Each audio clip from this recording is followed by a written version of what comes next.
Yay Networks. 13 has been my lucky number for a while. Like, it's always a sign of good things to come for me. This is 13, a Taylor Swift fan podcast, breaking down every song, every Easter egg, every era, and every theory. Hosted by the biggest Swifties, Nick Adams, Anna Casillejos, Amy Nichols, and Lacey G. Welcome to 13, a Taylor Swift fan podcast. My name's Nick Adams. Amy Nichols. I'm Lacey G. And I'm Anna. And today we're breaking down Cornelia Street. Cornelia Street again. So this is the 9th track from Taylor's album Lover. Taylor wrote it all by herself, and it's produced by Taylor and Jack Antonoff. And so Cornelia Street, guys, this is referring to a place that she lived for a brief period of time in the summer of 2016. It's in New York City, in Greenwich Village, and it was a townhouse. She lived there while her Tribeca place was getting renovated, and it was so impactful she wrote a whole song about it.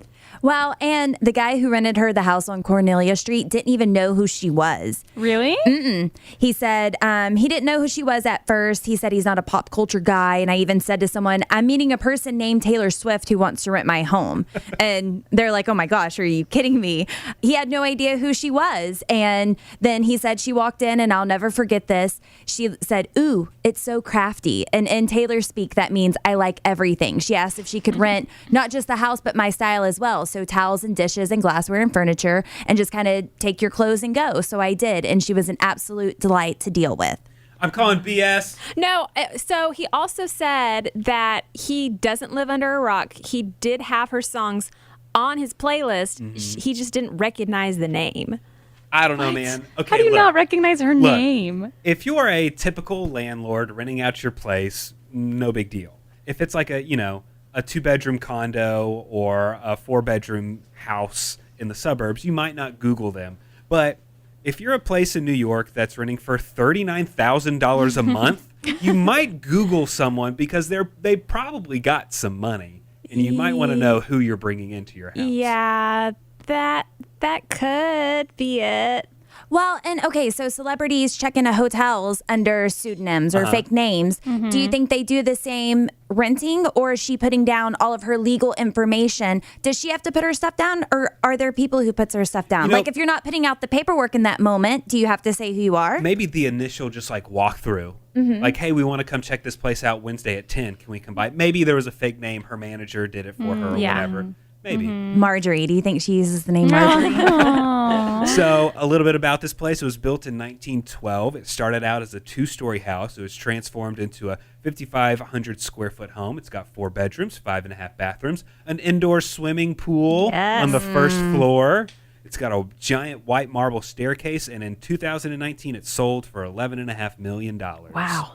And just a little bit about more about the house. She kind of told us before we really knew much about this Cornelia Street. She told us a little bit about it in another song. 3rd floor on the west side, me and you. 3rd floor is where the master bedroom was. Oh. 3rd floor on the west side, me and you. And that's a song about getting to know Joe. Yeah. Delicate was. And then this song has, some people think it's about Joe. Some people don't think it's about Joe, which we'll get into at some point.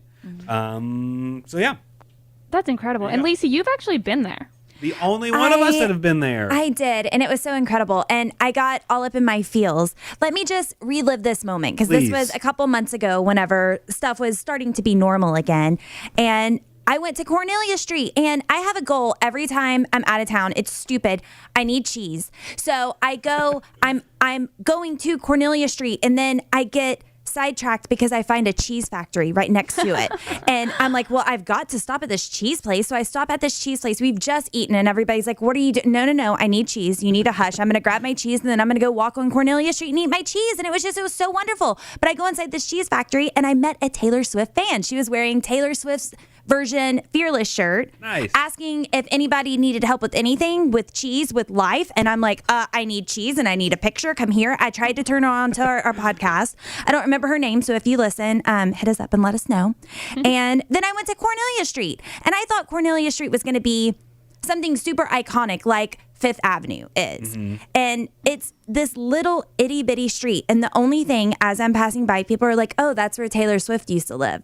But then that made me scared. Like, how hidden were you whenever you were here? Because if you're telling people you're on Cornelia Street, there's only a couple of options. Yeah. So you can't say very hidden. But it was cool. It's just this little section, and that's where she was. And I felt her in that moment. I wanted to do a ridiculous TikTok and just be banging and calling out for Taylor. But then I'm scared. Can you just do that? Sure. Like, and how annoying is that you live in Taylor Swift's old place and you know that you're going to get visitors that are just coming by Every just because day. you want to be in her space? Yeah. It's like, I'm sure it's kind of like the Breaking Bad house. Did anyone ever watch Breaking Bad? So it's in like New Mexico, somewhere in Albuquerque, New Mexico. And like the new homeowners have like a big fence around it. And it's just in like a normal neighborhood. And they go out and like yell at people who stop to take pictures and stuff. Yeah. So yeah, I believe it would get really annoying. Mm-hmm. And Also- yeah. I was going to say, just leave it up to Taylor Swift to make the name Cornelia Street sound pretty. Because by itself, without the song, it's not a pretty name. No, Right? It's not. In fact, in some of our computer files that I have over here, I'm just abbreviating it to corn. So it's just corn ST.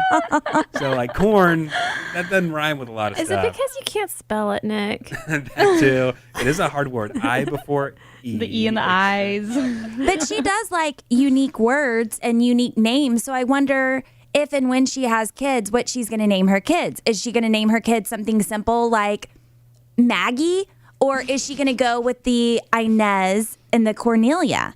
I could see her know. doing something fancy. Like, she's not going Yeah, to me name too. her daughter Vicky. It's going to be Victoria. Yeah, you're right. So I have to say that if I am looking at the track list of Lover, if I'm trying to find my favorite, for me, Cornelia Street is definitely top 3. And given the day, it's number 1 favorite song on Lover for me. I know there's a lot of stands of the song Lover. That is a wonderful song. But for me, Cornelia Street just hits everything. Like, it is upbeat, but it can be kind of slow. Like, it can be fun. It can be sappy and sentimental. It kind of tells the story of a relationship. It's budding. She doesn't want to let this relationship go. She's scared. She's got a good thing. What's going to happen to it? Then at the end, she says, I don't want to lose you. You know, like it. Yeah. It has everything for me in this song. There's It's a very lot of romantic. There's a lot of Swifties who say it should have been considered for a track 5 song, just because of how emotional it is. It would have been a good track 5. I also think this is one of those songs that I actually prefer the live version. When she performed this from Lover live from Paris, when I listened to the regular track, like on the album, like not the live version, I wish that her cadence was the way that she did it on the live from Paris. Especially, I pulled apart at the end when she says, and the city screams your name. The way she says your kills me every time. Gosh, I love that. I swear I see that once a day on TikTok, at the very least, of people reposting like live performances. And I love that part, Anna. Okay, Yeah. so that lyric makes me think it's not about Joe, because why would Yes. anybody in New York be screaming Joe's name? There's nobody He's the screaming London boy. Joe Alwyn. He's a London boy. That's right. So I don't know. Which makes it confusing why London Boy is kind of shoved into this album. It's like, hold on, I thought New York was screaming your name. Now it's London. What's Yeah, happening? So we I can get don't into know. all I that don't in a know. second. Maybe, he was in New York for a while. I'm realizing the more we do this podcast, I'm realizing how little I know about Joe. So Entertainment Weekly asked which song off of this album is nearest to her heart. Taylor said Cornelia Street is one that she particularly loves. And then on the Elvis Duran Morning Show, Taylor was asked about this song, and this is what she had to say. It's about the things that took place, the memories that were made on that street. I rented an apartment there and just wanted to write a song about all the nostalgia of, sometimes in our lives we assign, we kind of bond our memories to the places where those memories happened. It's just something we do if we romanticize life, which I tend to do. I wrote this song about going back over the memories of things that happened in this particular place, and it ended up being one of my favorite songs. I wrote this one alone. Sometimes when I love to co-write and I love to collaborate, but sometimes when I'm writing a song, I cannot stop myself from finishing it. Like typically what I'll do is I'll come up with an idea, I'll get halfway through the song, I'll stop myself and bring it to a collaborator, a producer, co-writer, and be like, hey, what do you think about where we should go with this now? But with this song, I just had to write the whole thing. It just just wrote it all. So here's the thing. People think coinciding, this is whenever she met Joe, so she's uncertain about everything. So she was not feeling confident in their relationship at the time. And that's why Cornelia Street is about him. But then, like Amy said, why would New York scream Joe's name? Because he's not the one who's there. And so everybody points to Carly Kloss, who the first time we broke this song down during Lover, I thought this song was about her. Mm-hmm. I don't know if we gave a definitive answer or if, like everything in Taylor's universe, this all has parallel meanings. But could this be about Kaylor? Yeah, a lot of fans are saying this could be because also around this time in Taylor's life is towards the end of when her and Taylor were super BFF close. Because there was a time there for like 3-4 years where they were inseparable, Taylor and Carly. They were super BFFs. And a lot of people looked at their body language and said that, okay, when Taylor is hanging out with Selena Gomez, when she's hanging out with Halsey, some of her other friends, she's not as loosey-goosey as she is with Carly. Like with Carly, they're like always holding hands. They're always arm in arm. They're always giggling, laughing, silly, smiling, more flirty almost. Whereas with her other girlfriends, it's not like that. And so that's why a lot of people are like, So, this song right after it, we'll get into Death by a Thousand Cuts next week. But they have a lot of similarities and stuff too. So like this is a song, Cornelia Street, about a relationship that you don't want to lose. Death by a Thousand Cuts that comes right after it is about one that lost and it sucks. And so people are like, ooh, maybe these are kind of intertwined. And so some things that I found of people talking about why maybe this is about Carly is there's no pronouns. She's not saying he in any of this. And then when you go to The City Screams Your Name, Lacey, I don't know if this is where you're going, but again, who's Joe Alwyn? Nobody knows Joe Alwyn, but there are a ton of billboards in New York City with Carly Kloss's face all over it during this time. Everywhere. Billboards, magazines, because she's one of the biggest models at the time. And she also lived there. Carly did at the time. She lived on a place called Elizabeth Street. And in Elizabeth Street, I saw some Swifties on like Reddit and stuff posting like maybe she's not actually singing about Cornelia Street. Maybe she's kind of hiding and she's actually singing about Carly's apartment on Elizabeth Street because that's the snuck in through the garden gate. She's This been is just pictured. a substitute. This is just a substitute. I A said that weird. subletter. It's a subletter. But it's like, okay, so that was the garden gate she may have been sneaking into because she was pictured going in and out of Carly Kloss's garden gate on Elizabeth Street. So they're like, oh, maybe this is just like a way to hide it. But here's the thing. You can speculate about her sexuality all that you want to, but Taylor herself has come out and said it, that while she has support of LGBTQ+, she said that she's not a part of the community. She said that maybe a year or two ago, Todrick and I are in the car and he asked me, what would you do if your son was gay? And she thought the fact that he had to ask me shocked me and made me realize that I had not made my position clear enough or loud enough. If my son was gay, he'd be gay. I don't understand the question. If he was thinking that, I can't imagine what my friends in the LGBTQ community would be thinking. It was kind of devastating to realize that I hadn't been publicly clear about it. But in the same interview, she said, I didn't realize until recently that I could advocate for a community that I'm not a part of. And I don't feel like she is so vocal. I don't feel like, not that she has to share everything, but she wouldn't feel like she couldn't share that. Maybe at some part in her career, whenever she was heavily managed by Big Machine Records, then maybe she wasn't allowed to say what she wanted to, but now she can. And I think that people want to speculate and romanticize her relationship with Carly Kloss, but I think that it was just a relationship. It wasn't necessarily that they were together. You can still have deep love for a friend and still act a certain way towards a friend that other people would think is weird, but it's not. That's just your relationship. That's just your friendship. Certainly, whenever two girls are hanging on each other, if they're holding hands, people are going to fetishize that, especially two extremely beautiful women. People are going to get, kind of maybe look into it a little bit more than they, or put more into that than there really is. And the song can be about Carly Kloss, and it's just a friendship breakup. Those hurt too. They hurt really bad. Absolutely. Yeah. Yeah, absolutely. Because they were kind of pictured towards the end of her time on Cornelia Street, and then that's when their relationship, just as friends, started going downhill. And then you still feel like you lost that time because you spent this much time investing into a person, even with a friendship, then that still sucks whenever it's over.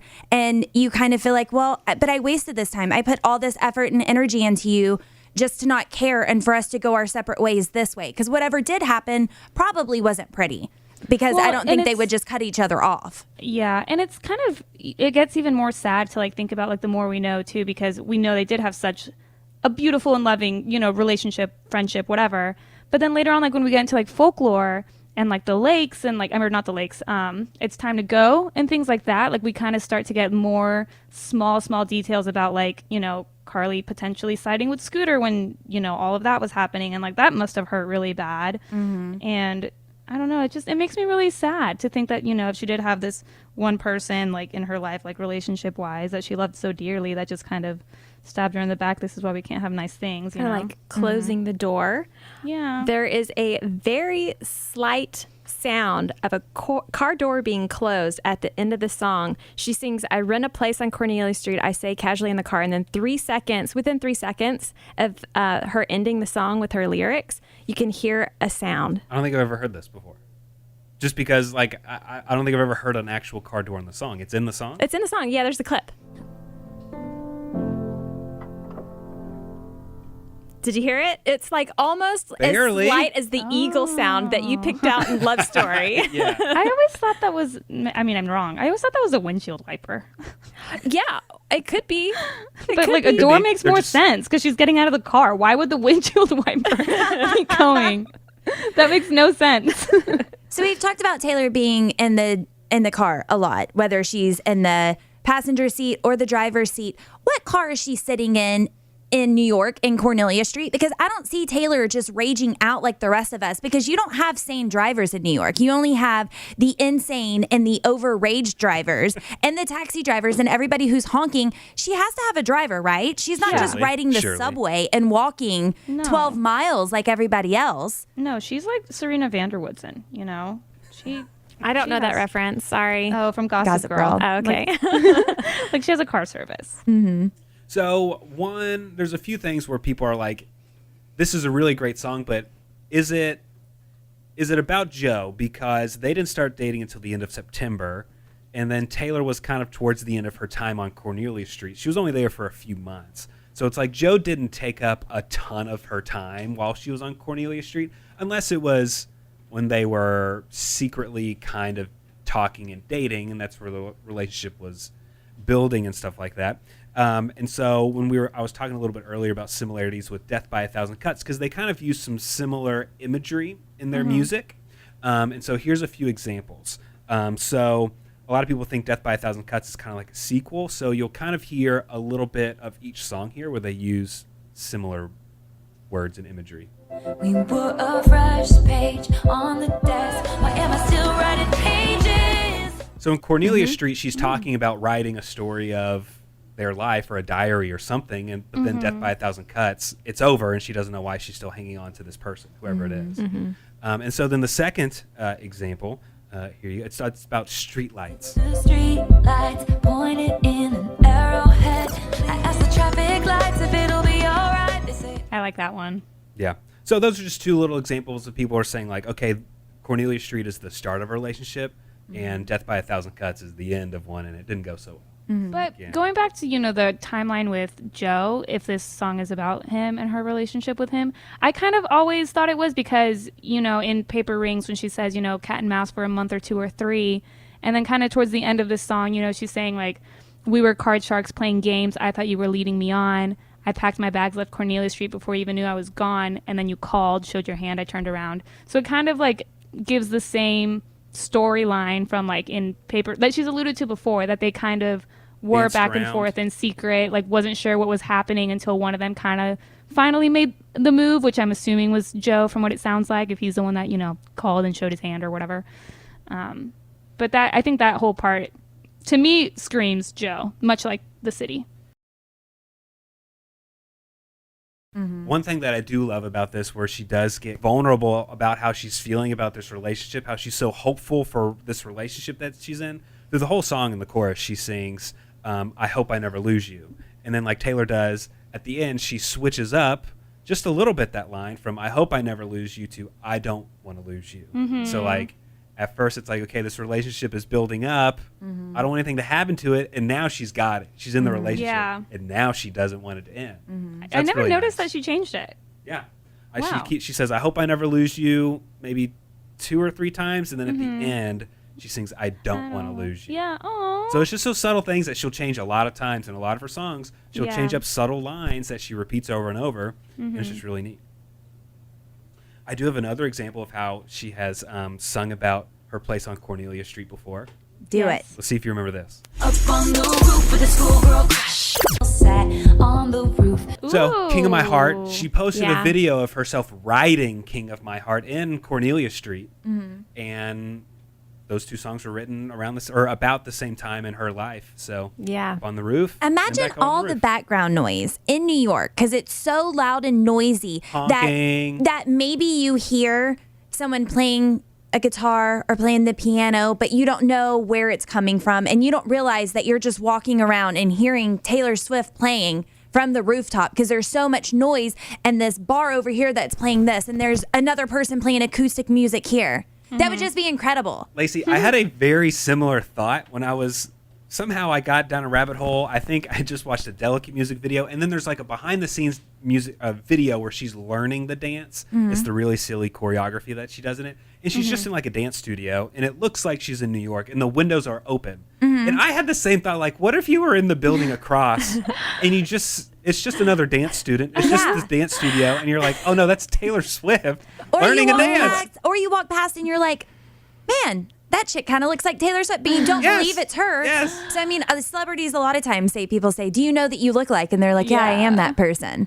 But how mad would you be if you did walk by that studio, okay, and then you watch the behind the scenes video and you see yourself walk by the video in the background? How mad would you? I would be livid. Yes. Have you guys ever met or seen a celebrity just like unexpectedly out in the wild?